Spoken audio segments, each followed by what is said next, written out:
Hi! We've had customers ask us about keeping time with the Nerd Kit. Fortunately, you can keep a pretty accurate track of time with just the parts included in the kit.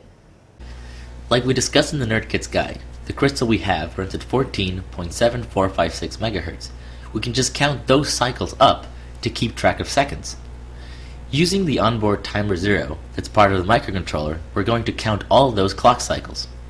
We start by dividing the 14.7456 MHz clock cycle by 1024 with a timer 0 prescaler. This means that the counter will increase by 1 every 1024 cycles of the crystal. So, 14.7456 MHz divided by 1024 gives us 14,400 increments per second.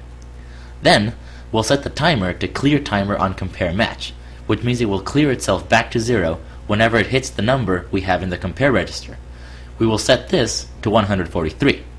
This way, we have the counter increasing by 1 14,400 times per second, and we are counting up to 144.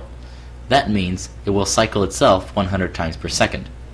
Finally, we set up an interrupt to trigger whenever the timer hits 143, which means that interrupt will fire exactly 100 times per second.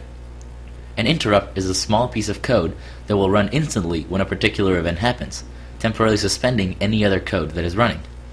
The interrupt handler is very simple. It just increments a time variable.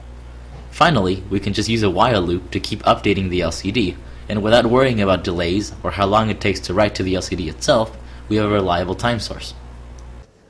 Of course, you can now use this to keep track of minutes, hours, or days too, and make other applications like an alarm clock or a countdown timer. For more information about this project, including the source code, check out our website at www.nerdkits.com.